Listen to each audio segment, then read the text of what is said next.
क्योंकि कौन लोग हैं जेल में, ना उनको फंडामेंटल राइट्स के बारे में पता है, ना उनको प्रियम्बल के बारे में पता है, ना फंडामेंटल ड्यूटी के बारे में पता है। ये वीडियो सुना आपने? ये देश की महामहिम राष्ट्रपति द्रौपदी मुर्मू हैं, जिन्होंने कहा कि जो लोग जेल में बंद हैं वो प्रियम्बल नहीं जानते हैं, संविधान नहीं जानते हैं, फंडामेंटल राइट्स नहीं जानते हैं। कॉपीराइट की वजह से मैं आपको 10 सेकंड का मैंने आपको वीडियो सुनाया। आप कल्पना कर सकते हैं इस देश में कोई और राष्ट्रपति हो तो इस तरह की बात कह सकता है? इस देश में 3 ऐसे राष्ट्रपति हुए हैं जिन्होंने खुलकर सरकार से अपनी बात रखी है, और द्रौपदी मुर्मू ने राष्ट्रपति के तौर पर तमाम जजों के सामने अपनी बात कही। नमस्कार, मैं शंभू कुमार सिंह और आप देख रहे हैं नेशनल दस्तक। इस देश में जज चुनने का अधिकार राष्ट्रपति को था, लेकिन जजों ने, जातिवादी जजों ने कोलेजियम सिस्टम बना लिया। द्रौपदी मुर्मू ने आज सारे आम मंच पर कहा कि जेलों में कौन लोग बंद है मैं जानती हूं। मैं विधायक के तौर पे मैंने जेलों का दौरा किया है क्योंकि मैं स्टैंडिंग कमेटी में थी, और अब मैं राष्ट्रपति भी हूं और मैं जानता हूं कि इस जेल में खीरा चोरी करने वाले जेलों में बंद है और हीरा चोरी करने वाले, मर्डर करने वाले बाहर बैठे हुए हैं। इस तस्वीर को देखिए। जब राष्ट्रपति द्रौपदी मुर्मू बोल रही थी, महामहिम राष्ट्रपति द्रौपदी मुर्मू, तो सुप्रीम कोर्ट के chief justice of India Chandrachud मुंह देख रहे थे, और बाद में उन्होंने कहा कि मेरा बोलना कम और आपको समझना ज्यादा है, बहुत बातें मैं नहीं बोलना चाहता हूं। ये अंश सुन लीजिए 2 सेकंड का। आप कल्पना कर सकते हैं कि कोई सवर्ण राष्ट्रपति इस तरह की बात करता हो? शुक्रिया मायावती जी। और हम लोगों ने, सबने चाहा था कि मोदी के इस मूव का हम लोग को स्वागत करना चाहिए, कम से कम भागीदारी तो मिल रही है। अभी सोचिए, ओलंपिक एसोसिएशन के अध्यक्ष बन गई है पीटी उषा। कई बार मोदी के इस फैसले से खुश होने का मन करता है अगर आरएसएस में हस्तक्षेप न हो तो, लेकिन जब उन काम करने दे तो। कांग्रेस ने यही नहीं किया। कांग्रेस को जब चुनना होता है तो सचिन तेंदुलकर, राजीव शुक्ला। मोदी आइडियोलॉजिकल, सिंबॉलिक राजनीति में बहुत आगे की चीज है, क्योंकि उन्होंने खाक छानी है, सड़कों पर घूमे और उनको आम आदमी का माइंडसेट पता है। वो सबसे ज्यादा एससी एसटी ओबीसी माइनॉरिटी की बात तो जरूर करते हैं, लेकिन आरएसएस के द्वारा अधिकार जरूर छीने जा रहे हैं। लेकिन द्रौपदी मुर्मू को अगर राष्ट्रपति नहीं बनाया होता तो इस तरह की बातें कोई नहीं कह सकता था। इससे पहले के.आर. नारायणन साहब का कोई सानी नहीं है, सबसे बड़े और सबसे शानदार राष्ट्रपति। और आज राष्ट्रपति ज्योतिबा फुले को भी देश नमन कर रहा है। उसके बाद मैं अब्दुल कलाम आजाद को नंबर देना चाहूंगा। उन्होंने भी सरकार से सवाल पूछे, और आज जिस तरह से द्रौपदी मुर्मू जी ने सवाल पूछा है उससे सीना गदगद हो गया। उन्होंने साफ कह दिया है कि जज निठल्ले हैं, निकम्मे हैं और गरीब लोगों को जेल में डाल रहे हैं।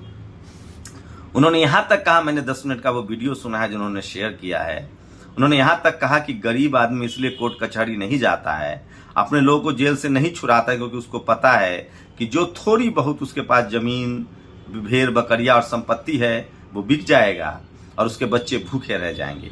क्या है मैसेज? क्या इस देश के जातिवादी, मनुवादी, ब्राह्मणवादी जज शिक्षा लेंगे? वहां तमाम सो कॉल्ड पढ़े लिखे लोग बैठे हुए थे। उन्होंने ये भी कहा कि मुझे पता है कि कौन लोग जज हैं, कौन लोग वाइस चांसलर हैं, कौन लोग यूनिवर्सिटी में प्रोफेसर और कौन लोग कोर्ट के चक्कर लगाते रहते हैं और कौन लोग जेलों में बंद हैं। उनकी पहचान की जाए, कैटेगरी बनाई जाए ABCD और उनको छोड़ा जाए। बीएसपी सुप्रीमो मायावती ने भी इस बात को आगे बढ़ाया है और उन्होंने कहा है कि द्रौपदी मुर्मू जो महामहिम राष्ट्रपति है, उन्होंने जो कहा है उसका संज्ञान लिया जाए। दिलीप मंडल ने कहा है कि महामहिम राष्ट्रपति ने तमाम निकम्मे जजों को लाइन पर ला दिया है। तो सोचिए, वो उनके तमाम उनके लेकर जो लोग ट्वीट कर रहे हैं वो मैं चाहता हूं कि एक बार पढ़ूं। उसके बाद में ज्योतिबा फुले को याद करूंगा, जो जिनकी आज पुण्यतिथि है। तो 2 मुख्यमंत्रियों ने, अशोक गहलोत ने और भूपेश बघेल ने उनको जरूर श्रद्धांजलि दी है। तो वो भी मैं बताऊंगा जो किस तरह से जजों को लेकर जो उन्होंने प्रतिक्रिया दी है। कोलिजियम सिस्टम आने के बाद पेंडिंग केसों की संख्या कई गुना बढ़ गई है, लोग बिना वजह जेलों में सड़ रहे हैं। कानून मंत्री किरण रिजिजू लगातार अड़े हुए हैं कि कोलिजियम सिस्टम को खत्म करना है। अगर वो ऐसा कर देते हैं तो बीजेपी का ये सबसे बड़ा और ऐतिहासिक कदम होगा। भारत की जेलों में 4,78,600 कैदी बिना सजा के हैं। 3,15,000 इसमें जो कैदी हैं 65% SC ST OBC का कैदी है। मीना ने इसको ट्वीट किया है जो मैं आपको बता रहा हूं। और एनसीआरबी के आंकड़े के अनुसार 5,54,000 कैदियों में से 4,27,000 77% विचाराधीन कैदी जो है उसमें सब SC ST OBC के लोग हैं। और इसको लेकर आगाह किया है महामहिम राष्ट्रपति द्रौपदी मुर्मू ने कि इन लोगों को छोड़ा जाए। किया नारायण के बाद भारत की अब तक की सबसे सर्वश्रेष्ठ राष्ट्रपति शामिल हो गई हैं महामहिम द्रौपदी मुर्मू। किसी की मुस्कुराहटों पे हो निसार, किसी का दर्द दिल मिल सके तो ले उधार, किसी के वास्ते हो तेरे दिल में प्यार जीना इसी का नाम है। उच्च न्यायपालिका और कॉलेजियम सिस्टम के जजों को डूब मरना चाहिए। तो तमाम बड़े लोगों ने, और सोचिए president Draupadi Murmu refer to excessive cost of litigation, सोचिए उन्होंने खुद ट्वीट किया है इस वीडियो को और तमाम देश के लोग उनको रिट्वीट कर रहे हैं। सुप्रीम कोर्ट के जज और कॉलेजियम सिस्टम की गाल पर ऐसा जोरदार थप्पड़ जिसकी गूंज लंबे समय तक सुनाई देगी। और सोचिए इस देश में पहले जजों की बहाली जो है वो राष्ट्रपति करती थी, उनके देखरेख में होता था, लेकिन उस अधिकार को भी इस देश के कॉलेजियम सिस्टम ने छीन लिया। लेकिन राष्ट्रपति द्रौपदी मुर्मू ने सबको रास्ता दिखाया है और सवाल है कि SC ST OBC माइनॉरिटी शोषित वंचित समाज के लोग कब तक जेल में रहेंगे। तो ये सबसे बड़ी खबर है। और आज बात राष्ट्रपति ज्योतिबा फूले की, जिनको पूरा देश नमन कर रहा है। और इस मौके पर एक पोस्ट पढ़ के सुनाऊंगा मैं आपको राजेंद्र प्रसाद सिंह की, हर फूल ज्योतिबा फूले नहीं होता और क्यों वो महत्वपूर्ण है। छत्रपति शिवाजी महाराज का इतिहास खोजने का श्रेय आधुनिक काल में ज्योतिराव फूले को है, वरना छत्रपति का इतिहास गायब हो चुका था। ज्योतिराव फूले ने सबसे पहले रायगढ़ में छत्रपति शिवाजी महाराज की समाधि खोजी थी। ज्योतिराव फूले ने ही सबसे पहले छत्रपति शिवाजी महाराज की पहली जयंती मनाई थी। ज्योतिराव फूले ने सबसे पहले छत्रपति शिवाजी महाराज पर पोबरा के रूप में पहली किताब लिखी थी, पोबारा। ज्योतिराव फूले ने ही राजा बलि का इतिहास पाताल से खोज लाए थे और बलिराज का सपना देखा था। ज्योतिराव फूले ने ही वीर महिषासुर के सर्वाधिक संदर्भ देकर इतिहास की मुख्यधारा से उन्हें लाने का काम किया। इतिहास का हर फूल फूले नहीं होता। उनको आदरांजलि दे रहे हैं। और सोचिए आगे भी वो एक लाइन लिखते हैं जो बहुजन समाज के लिहाज से बहुत जरूरी है।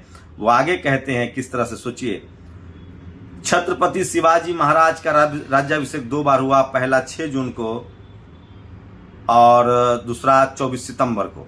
पहले राज्याभिषेक अशुभ था और दूसरा राज्याभिषेक शुभ था। ज्योतिराव फूले को इतिहास की गहरी समझ थी, इसलिए उन्होंने सत्यशोधक समाज की स्थापना 24 सितंबर को की थी। शिवाजी का 24 सितंबर को दूसरे राज्याभिषेक के रहस्य को इतिहासकार आज तक नहीं समझ पाए, उसे फूले बहुत समझ गए थे, क्रांति ज्योति। तो पहला महिलाओं के लिए स्कूल, प्रसव केंद्र, ये तमाम ज्योतिबा राव फूले के, और बाबा साहब ने उनको बुद्ध, फूले और कबीर को अपना गुरु माना है। तो ये स्थिति है इस देश में।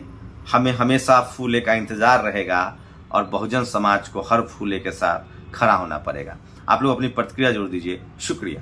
नेशनल दस्तक की आपसे गुजारिश है कि अगर इसको बचाना चाहते हैं तो नेशनल दस्तक को सब्सक्राइब करने के लिए रेड कलर के सब्सक्राइब बटन को दबाएं, फिर बेल आइकन की घंटी दबाएं। नेशनल दस्तक को बचाने के लिए बहुत जरूरी है कि हर खबर को शेयर करें, लाइक करें, कमेंट जरूर करें।